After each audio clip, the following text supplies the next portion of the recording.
নমস্কার, সবাই কেমন আছো? আজ পৌষ সংক্রান্তি। তো আজ আমি আর মামুনি মিলে বানাবো পিঠে। তো সবাই কিন্তু ভিডিওটা শেষ পর্যন্ত দেখো, এবং যদি ভালো লাগে তাহলে কিন্তু লাইক, কমেন্ট, শেয়ার এবং সাবস্ক্রাইব করে দিও। তো পিঠে বানানোর আগে সবার জন্য বানিয়ে নেব একটু কফি। তো চলো প্রথমে কফিটা বানিয়ে নেওয়া যাক। আমি ওই বাড়ি মানে শ্বশুর বাড়িতে থাকলে সন্ধেবেলার চা বা কফিটা আমিই করি। তো আজকে যিশু কফি আর পাঁপড় ভাজা খেতে চেয়েছিল। তো প্রথমেই রান্নাঘরে গিয়ে গ্যাসটা ধরিয়ে আমি চায়ের বাটি বসিয়ে দিলাম, আর তার মধ্যে দিয়ে দিলাম 4 কাপ জল। যেহেতু আমরা 4জন আছি, আমি, বাবা, মামুনি আর যিশু। তো জলের মধ্যে আমি প্রথমেই দিয়ে দিলাম চিনি।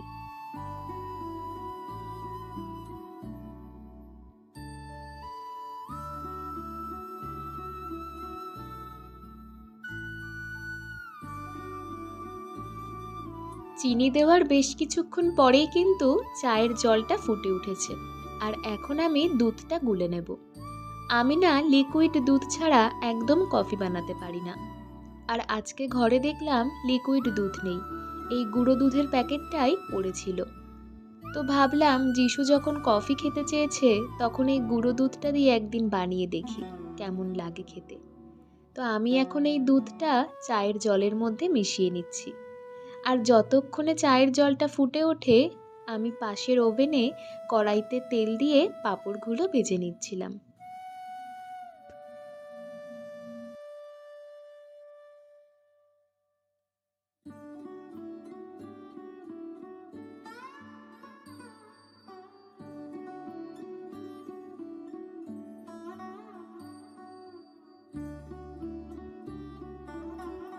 বাণীপুর মেলার থেকে এই পাঁপড়গুলো কিনেছিলাম।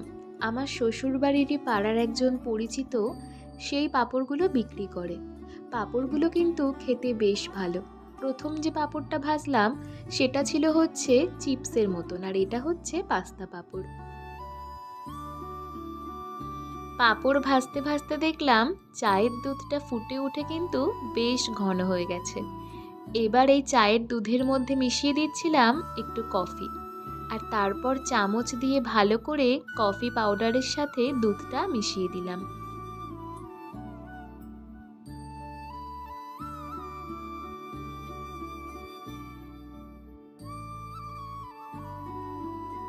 এই যে আমাদের কফি কিন্তু হয়ে গিয়েছে।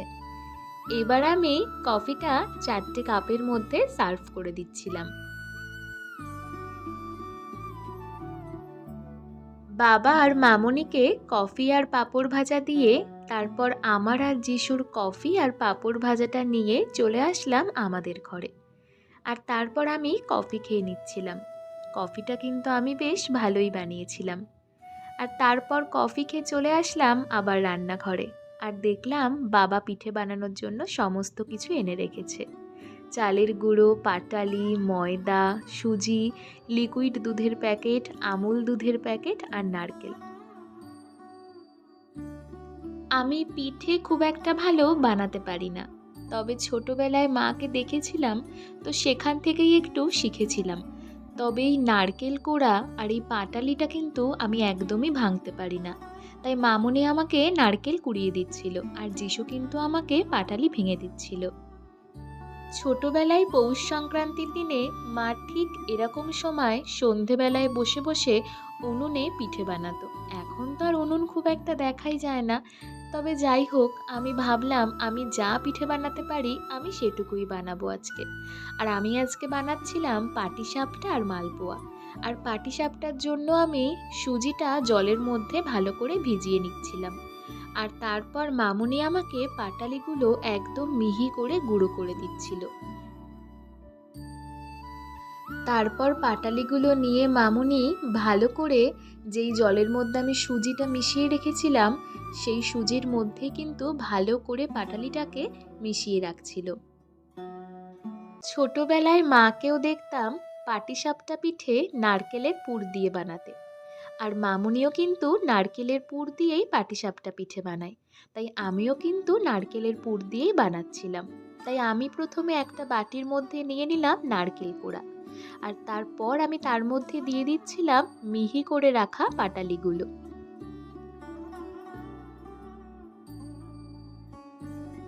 এরপর নারকেল আর পাটালির মধ্যে কিন্তু আমি দিয়ে দিলাম দুধ। আর তারপর কিন্তু আমি এই ৩টে জিনিস খুব ভালো করে মেখে নেব।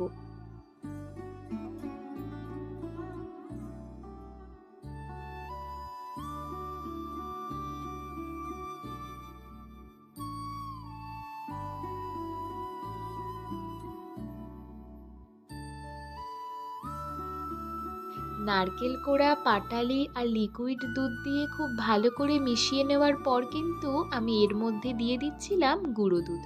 আর গুঁড়ো দুধ দিলে কিন্তু যে কোনো পিঠের স্বাদ ভীষণ ভালো হয় খেতে।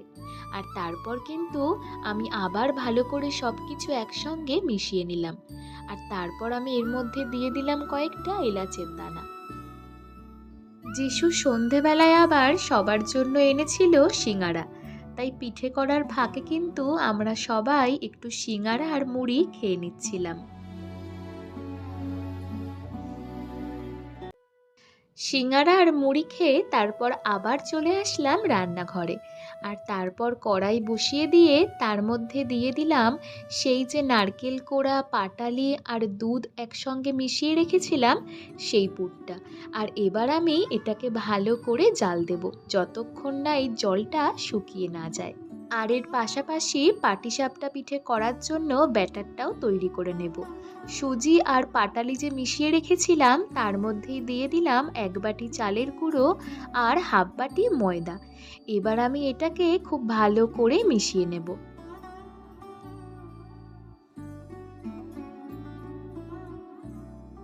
সুজি, পাটালি, চালের গুঁড়ো, ময়দা সব একসাথে ভালো করে মিশিয়ে নেওয়ার পর এর মধ্যে আমি দিয়ে দেব গুঁড়ো দুধের সঙ্গে একটু লিকুইড দুধ মিশিয়ে রেখেছিলাম সেই দুধটাই। আর তারপর আমি জল দিয়ে বেশ একটু পাতলা পাতলা ব্যাটার তৈরি করে নেব। আর এই যে পাটিসাপটা পিঠে করার জন্য ব্যাটার কিন্তু একদম তৈরি হয়ে গিয়েছে। আর নারকেলের পুরটাও কিন্তু জাল দিতে দিতে বেশ শুকিয়ে এসছে। এর মধ্যে একটু দিয়ে দিলাম নলেন গুড়ের সন্দেশ, তাহলে স্বাদটা আরও ভালো হবে। আর এই যে আমাদের নারকেলের পুরও কিন্তু একদম তৈরি। পাটিসাপটা পিঠে তৈরি করার জন্য ননস্টিকের প্যানটা বসিয়ে দিলাম। আর তারপর বেশ গরম হয়ে গেলেই তার মধ্যে একটু তেল দিয়ে দিয়েছিলাম। আর যিশু কিন্তু প্রথম পিঠেটা করেছিল। ও মাঝে মাঝে টুকটাক রান্না বান্না করে, তাই ওর ইচ্ছা ছিল প্রথম পিঠেটা ওই করবে। তাই ও কিন্তু প্রথমেই দিয়ে দিল ব্যাটারটা, আর তারপর তার মধ্যে দিয়ে দিল নারকেলের পুর।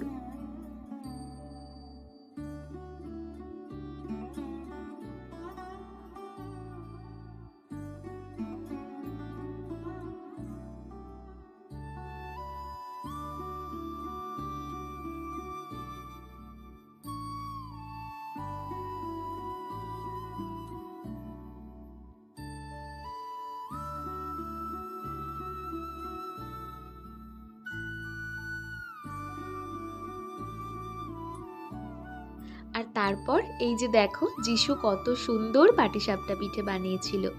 আর তারপর কিন্তু আমিই করছিলাম। তো আমি এই যে তেলটা দিয়ে একটুখানি কাপড় দিয়ে ভালো করে সব জায়গায় মাখিয়ে নিলাম। ছোটবেলায় দেখতাম মাকে এইভাবেই করতে।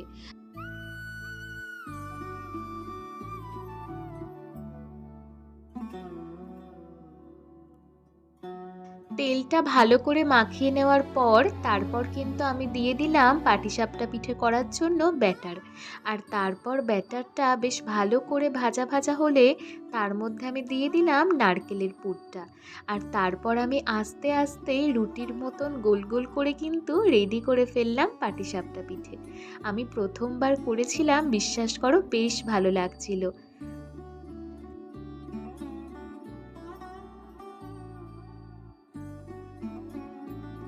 আর দেখো তারপর একটু একটু করে কিন্তু আমি বেশ ১ থালা পাটিসাপটা পিঠে বানিয়ে ফেলেছিলাম। আর এরপর আমি বানাবো মালপোয়া। আর মালপোয়ার ব্যাটারটা তৈরি করার জন্য আমি প্রথমেই দিয়ে দিলাম চালের গুঁড়ো।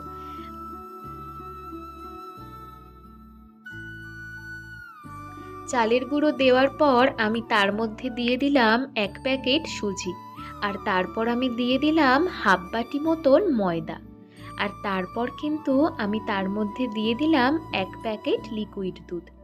এবার আমি এগুলোকে বেশ ভালো করে মিশিয়ে নেব। আর তারপর মামুনি আমাকে একটু একটু করে পাটালি গুঁড়ো করে দিচ্ছিল, আর আমি পাটালি, চালের গুঁড়ো, সুজি, ময়দা সব একসাথে ভালো করে মিশিয়ে নিলাম।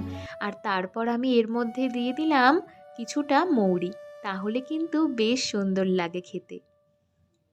ব্যাস, তারপর কিন্তু আমাদের মালপোয়া তৈরি করার ব্যাটার একদম রেডি।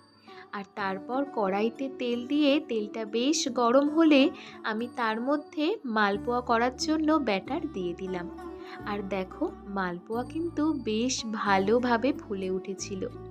প্রথমবার এরকম পিঠে বানিয়ে আমার কিন্তু বেশ ভালো লাগছিল। আগে দেখতাম মাকে করতে, মামুনিকেও করতে দেখেছি, কিন্তু নিজে করার পর কিন্তু বেশ ভালো লাগছিল।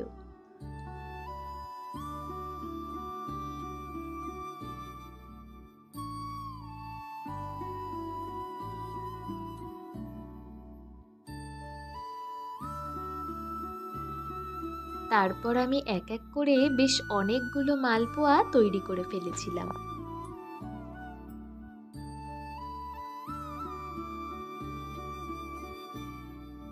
আর এরপর আমি টিফিন বাটি নিয়ে পাটিসাপটা পিঠে আর মালপোয়া পিঠে গুছিয়ে রাখছিলাম আমার বাবার বাড়ির জন্য। আর তারপর টিফিন বাটিতে পাটিসাপটা পিঠে আর মালপোয়া পিঠে গুছিয়ে নিয়েই ডিনার করে নিয়েছিলাম, কারণ অনেকটাই রাত হয়ে গিয়েছিল আর মামুনি বানিয়েছিল গরম গরম ভাত আর আলুর তরকারি। আজ তবে আসি, সবাই ভালো থেকো, দেখা হচ্ছে পরের ভিডিওতে।